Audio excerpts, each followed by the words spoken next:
Stress and Anxiety, a self-help guide. This self-help guide includes pen and paper exercises to help you begin to understand and deal with stress and anxiety practically. When you come to these exercises, pause for a while to give yourself time to think and write down your thoughts on paper. Bad with your nerves, a worrier, stressed out, unable to relax, tense and nervous. These are all words we might use to describe someone who has a problem with anxiety. If someone has too much stress for too long, anxiety is very often the result. This information is about anxiety and aims to help you to recognize whether or not you may be suffering from symptoms of anxiety, understand what anxiety is, what can cause it, and what can keep it going, overcome your anxiety by learning better ways of coping with it. Isn't it normal to feel anxious? Anxiety is something we all experience from time to time. It is a normal response to situations that we see as threatening to us. For example, if we had to go into hospital for an operation, or had to sit a driving test, or take an exam, it would be natural to feel anxious. Anxiety at certain levels can even be helpful in some situations, such as when we need to perform well or cope with an emergency. Some anxiety is not at all helpful because symptoms of anxiety, whilst not dangerous, can be uncomfortable. Symptoms can also be frightening, particularly if someone does not know that these symptoms are just signs of anxiety. Sometimes people with anxiety symptoms worry that they may have something seriously wrong with them. This can then produce more anxiety symptoms, which of course increases the worry. When anxiety is severe and goes on for a long time, it can stop people doing what they want to. Am I suffering from anxiety? I worry about everything. I get tense and wound up and end up snapping at the children. Even before I get there, I start to worry about the things that might go wrong. When I arrive, my heart starts to pound, my legs turn to jelly, and I just know I'm going to make a fool of myself. It feels as though there's something in my throat. My mouth is dry and I can't swallow properly, and then I begin to get panicky. I think I'm going to stop breathing. My mind starts to race. I feel like I'm going to lose control and go mad or something. These are some of the typical experiences of people who suffer from anxiety. If you are suffering from anxiety, you may have thoughts like these yourself. Sometimes it is possible to be suffering from anxiety and not even know it, particularly if you don't think of yourself as an anxious person. People often mistake symptoms of anxiety for a physical illness. Therefore, the first step in learning to deal with anxiety is recognizing whether anxiety is a problem for you. Anxiety can affect us in at least 4 different ways. It affects the way we feel, the way we think, the way our body works, and the way we behave. In order to check out whether you may be suffering from anxiety, click next to those symptoms you experience regularly. How you feel: anxious, nervous, worried, frightened. Feeling something dreadful is going to happen. Tense, stressed, uptight, on edge, unsettled. Unreal, strange, woozy, detached, panicky. How you think: constant worrying, can't concentrate, thoughts racing, mind jumping from one thing to another, imagining the worst and dwelling on it. Common thoughts: I'm losing control, I'm cracking up, I'm going to faint, my legs are going to collapse, I'm going to have a heart attack, I'm going to make a fool of myself, I can't cope, I've got to get out. What happens to your body? Heart pounds, races, skips a beat, tingling or numbness in toes or fingers, chest feels tight or painful, stomach churning or butterflies, having to go to the toilet, feeling jumpy or restless, tense muscles, body aching, sweating, breathing changes, dizzy, lightheaded. What you do: pace up and down, start jobs and not finish, can't sit and relax, on the go all of the time, talk quickly or more than usual, snappy and irritable behavior, drinking more, smoke more, eat more or less, avoid feared situations. If you are regularly experiencing some or all of these symptoms, it is likely that you are suffering from anxiety. What is anxiety? Anxiety is the feeling we get when our body responds to a frightening or threatening experience. It has been called the fight or flight response. It is simply your body preparing for action, either to fight danger or run away from it as fast as possible. The purpose of the physical symptoms of anxiety, therefore, is to prepare your body to cope with threat. To understand what is happening in your body, imagine that you are about to be attacked. As soon as you are aware of the threat, your muscles tense, ready for action. Your heart beats faster to carry blood to the muscles and brain where it is most needed. You breathe faster to provide oxygen that is needed for energy. You sweat to stop your body overheating. Your mouth becomes dry and your tummy may have butterflies. When you realize that the attacker is in fact a friend, the feelings die away. But you may feel shaky and weak after the experience. The fight or flight response is a really basic system that probably goes back to the days of cavemen and is present in animals who depend on it for their survival. Fortunately, nowadays, we are not often in such life or death situations. But unfortunately, many of the stresses we do face can't be fought or run away from. So the symptoms don't help. In fact, they often make us feel worse, especially if we don't understand them. What causes anxiety? There may be many reasons why someone becomes anxious.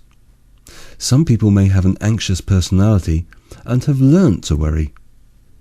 Others may have a series of stressful life events to cope with, for example, bereavements, redundancy, divorce. Others may be under pressure at work or home, for example, because of family problems or bills. What keeps anxiety going? Sometimes anxiety can go on and become a lifelong problem. There can be a number of reasons for this. If someone has an anxious personality and is a worrier, then they will be probably in the habit of feeling anxious. Sometimes people have ongoing stresses over a number of years, which means they develop the habit of being anxious. A vicious circle of anxiety. As the bodily symptoms of anxiety can be frightening, unusual and unpleasant, people often react by thinking that there is something physically wrong, or that something truly awful is going to happen. This in itself causes more symptoms, and so a vicious circle develops. Your thoughts could be, now I really am in danger, which would lead to the bodily symptoms, perhaps heart pounding, breathing speeds up, which leads to thoughts, something awful is going to happen to me, so you feel anxious. That leads itself back to thoughts again. Fear of fear. Someone who has experienced anxiety in a certain situation may start to predict feeling anxious and become frightened of the symptoms themselves. This in turn actually causes the very symptoms that they feared. Fear of anxious symptoms coming on causes bodily symptoms. Avoidance. Once a vicious circle has developed with lots of anxious thoughts increasing the anxiety symptoms, avoidance is often used as a way of coping. It is natural to avoid something that is dangerous, but the sorts of things that people tend to avoid when they suffer from anxiety are most often not real dangers, but busy shops, buses, crowded places, eating out, talking to people, etc. Not only are these things not dangerous, but they are quite necessary. Avoiding them can make life very inconvenient and difficult. This sort of avoidance can also result in a great loss of confidence, which can affect how good you feel about yourself, which in turn makes you feel more anxious. Another vicious circle. To summarize, anxiety is often the body's response to stress, although some of us may be a bit more prone to anxiety and worry than others. When we are suffering from anxiety, whilst it can be unpleasant, it is our body's normal response to threat or danger and is not dangerous. Anxiety symptoms are part of the fight or flight response and are intended to be helpful in spurring us into action. Anxiety becomes a problem when the symptoms are severe and unpleasant, going on too long, happening too often, causing us to worry that there is something seriously wrong, stopping us doing what we want to do. Anxiety often becomes a vicious circle where our symptoms, thoughts, and behavior keep the anxiety going. Spend a few moments thinking about any of these ways that your anxiety may be kept going. Write them down. Unpleasant, frightening symptoms you experience. Your beliefs and thoughts about these symptoms. Everyday things you're avoiding. Current stresses in your life. How can I manage my anxiety better? As we have learnt, anxiety is not an illness and so can't be cured. If we can break into the vicious circle, however, we can learn ways of reducing our anxiety and getting it to be more manageable. We can work on at least 4 different areas: understanding our anxiety better, reducing physical symptoms, altering our thoughts related to anxiety, changing our behavior related to anxiety. Understanding anxiety. You may already by now have some ideas about what is causing your anxiety. The following sections will give you advice on how to break out of the vicious circle that keeps anxiety going. Before you can do this, though, it is really useful for you to understand your own anxiety better. Is your anxiety related to certain situations, places or people? Is it worse at particular times of the day? Are there realistic worries you have that would make anyone anxious? The following 2 exercises should help you to understand your anxiety better. Anxiety diary. For a period of 2 weeks, or longer if you prefer, keep an hourly diary of your anxiety and activity level. Rate your anxiety from 0 to 10. Note down anything that seems important. Were you at work or home? Who were you with? What were you doing? What were you thinking about? You may start to become more aware of situations that make you anxious, or that you may even be avoiding. What is your general level of stress like? This information will help you to begin to tackle your anxiety. If you become aware that you have a realistic worry or problem that you feel may be causing your anxiety, a problem-solving approach may help. A good way to begin is to write down a problem. Define it as clearly as you can. For example, I never have any money is too vague. Something like, I owe £3,000 to different credit card companies is more helpful. Next, write down as many solutions as you can. It doesn't matter how silly you may think the solutions are. The point is to think of as many as you can. Try to think how you have solved similar problems in the past. Ask a friend what they might do. Think to yourself what you might advise a friend to do if they had the same problem, e.g., possible solutions. Get all debts on one loan with less interest. Agree on affordable payments. See a debt counsellor. Get a part-time job. Sell a car. If you think you have a problem that may be making you anxious, think about it and try writing it down. Think about as many possible solutions as you can. Make a list. Choose what seems to be the best solution and write down all the steps it would take to achieve that solution. Who might help? What might go wrong? Often it is helpful to think, what is the worst thing that could happen? If you can think of a plan to cope with this, your anxiety might reduce. If you're trying to come up with a plan to tackle a problem that has been worrying you for some time, it is often helpful to discuss this with a friend or even your doctor. Stressful lifestyle. General tips. Nowadays, life is often stressful, and it is easy for pressures to build up. We can't always control the stress that comes from outside, but we can find ways to reduce the pressure we put on ourselves. Try to identify situations you find stressful by noticing the beginnings of tension. Take steps to tackle what it is about these situations that you find stressful. Make sure you have the time for things you enjoy. Take up a relaxing hobby. Make sure you get enough sleep. Eat a well-balanced diet. Take regular exercise. Learn to relax. Reducing physical symptoms. Relaxation. In order to reduce the severity of physical symptoms, it is useful to nip them in the bud by recognizing the early signs of tension. Once you have noticed early signs of tension, you can prevent anxiety becoming too severe by using relaxation techniques. Some people can relax through exercise, listening to music, watching TV, or reading a book. For others, it's more helpful to have a set of exercises to follow. Some people may find relaxation or yoga classes most helpful. Others find tapes useful. You may be able to obtain a relaxation tape from your GP, and there are also a wide number of relaxation tapes available in the shops. Relaxation is a skill like any other which needs to be learnt and takes time. The following exercise teaches deep muscle relaxation, and many people find it very helpful in reducing overall levels of tension and anxiety. Deep muscle relaxation. It is helpful to read the instructions first and to learn them eventually. Start by selecting a warm, comfortable place where you won't be disturbed. Choose a time of day where you feel most relaxed to begin with.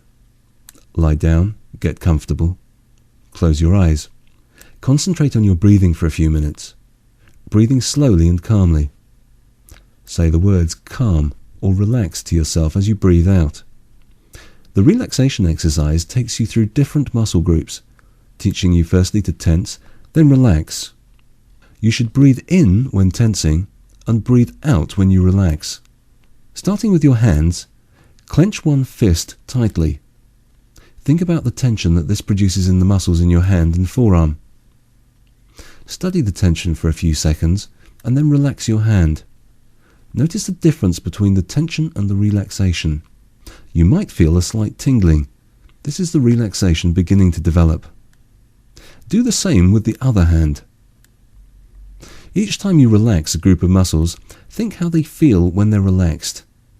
Don't try to relax, just let go of the tension. Allow your muscles to relax as much as you can.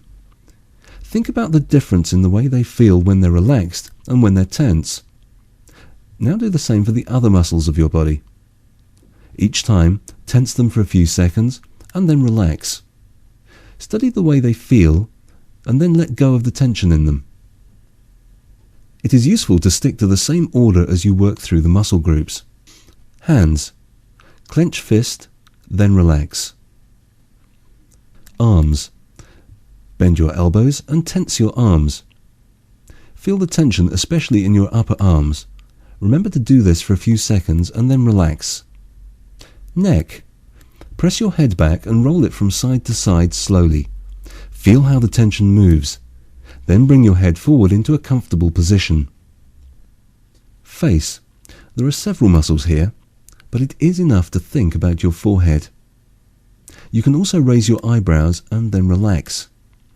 Now clench your jaw. Notice the difference when you relax. Chest. Take a deep breath, hold it for a few seconds. Notice the tension, then relax. Let your breathing return to normal. Stomach. Tense your stomach muscles as tight as you can and relax. Buttocks. Squeeze your buttocks together and relax. Legs.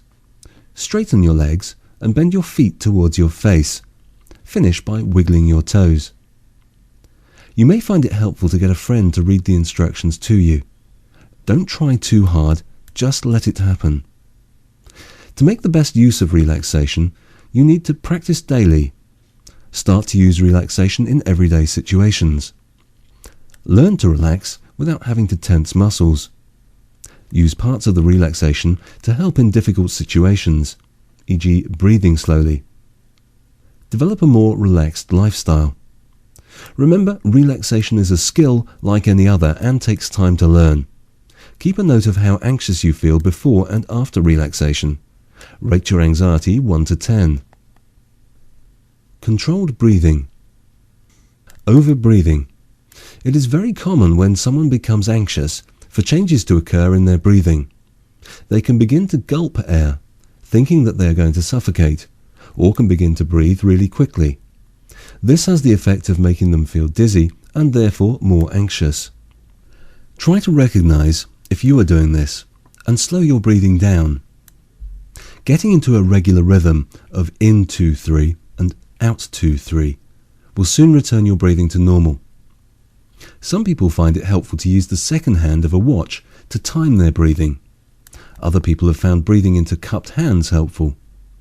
For this to work, you must cover your nose and mouth.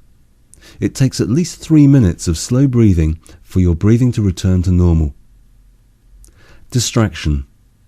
If you take your mind off your symptoms, you'll find that the symptoms often disappear. Try to look around you. Study things in detail. Registration numbers, what sort of shoes people are wearing, or conversations. Again, you need to distract yourself for at least 3 minutes before symptoms will begin to reduce. Whilst relaxation, breathing exercises and distraction techniques can help reduce anxiety, it is vitally important to realize that anxiety is not harmful or dangerous. Even if we did not use these techniques, nothing awful would happen. Anxiety cannot harm us, but it can be uncomfortable. These techniques can help reduce this discomfort. Altering your thoughts related to anxiety. We have seen the role that thoughts have in keeping going the vicious circle of anxiety. Sometimes there may also be pictures in your mind. To give an example, imagine you're running for a bus one day. All of a sudden you get a pain in your chest and feel really breathless. The thought goes through your mind, I'm having a heart attack. This thought is of course very frightening, and so your heart starts to beat faster, which makes you think, there really must be something wrong with my heart. You may very well have a picture of an ambulance on its way and you on a stretcher. Now think about the following questions and write down the answers.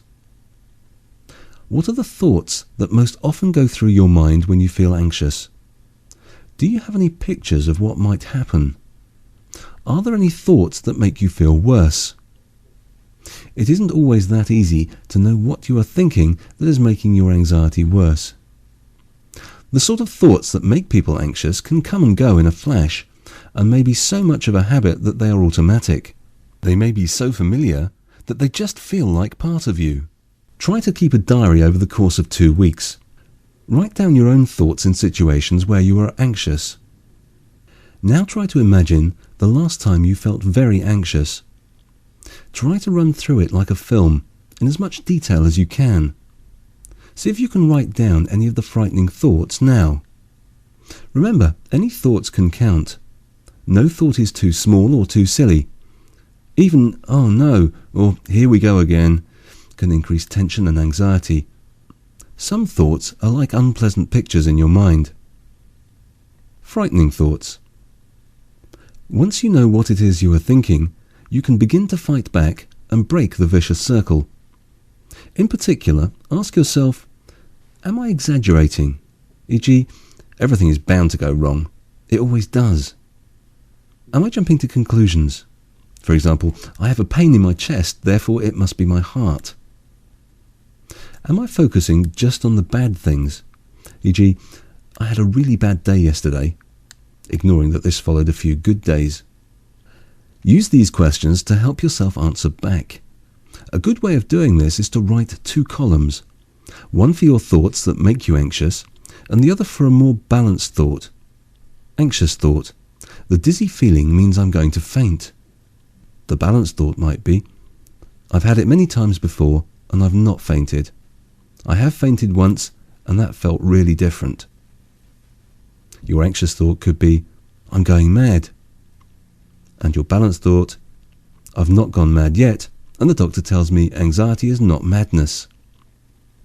Write down some of your thoughts now, and write as many answers as you can. This question may also help. What would you say to a friend who was thinking that way? The aim is to get faster at catching these anxious thoughts and answering back almost instantly. It takes a lot of practice, but it really does work. Changing behavior related to anxiety. Try to recognize when you are avoiding things, and wherever possible, try to tackle these fears, not all at once, but in a gradual way. Set yourself very small goals. Write down here goals that you would like to tackle. Start with the easiest first and tick off any activity you achieve. People often get into the habit of escaping from situations that make them anxious. Instead of escaping, try gradually to increase how long you stay in a situation that makes you anxious. Anxiety often reaches a peak, then starts to go away naturally. If you stay in an anxious situation, what do you predict will happen to your anxiety? People often think it'll just keep getting worse and worse. This is not the case. It will start to come down. People not only avoid situations and try to escape, they also do things to make themselves feel more safe. For example, hanging onto a shopping trolley, lying down. These safety behaviours may help at the time, but they also help to keep the anxiety going, because the anxious person never learns that nothing awful would have happened even if the trolley wasn't there. Also, imagine how frightening it would be if no trolley was available. Try to do things to test out whether your anxious thoughts are realistic, e.g., would I really faint if I didn't get out? It really is very important to recognize that the more you avoid something, the more difficult it will seem to overcome, which will in turn make you more anxious. What treatment is available for anxiety? Most people with anxiety can benefit from self-help, such as the information given here. Your family doctor, health visitor, or practice nurse may also be able to give you further help in dealing with anxiety. Occasionally, doctors prescribe tablets for anxiety. These should only be taken for short spells to get over specific anxiety-provoking situations. Your doctor may also refer you to a mental health worker or counsellor if your anxiety does not respond to self-help alone. Anxiety management groups or classes are often run in local surgeries or community health centres. Please let your doctor know if you'd be interested in such classes. Where can I find help if I think I'm suffering from anxiety? First, we hope you will use the advice given here. You should find it helpful. If, having used the information, you feel you need more help, you should discuss this with your GP, who will tell you about alternative treatments and local services. The following organisations and helplines may also be useful. CRUISE, www.cruisebereavementcare.org.uk. MIND, www.mind.org.uk. National Debtline, www.nationaldebtline.co.uk. Relate, www.relate.org.uk. No Panic, a national self-help organisation for phobias, anxiety and panic, www.nopanic.org.uk. NHS Direct, www.nhsdirect.nhs.uk.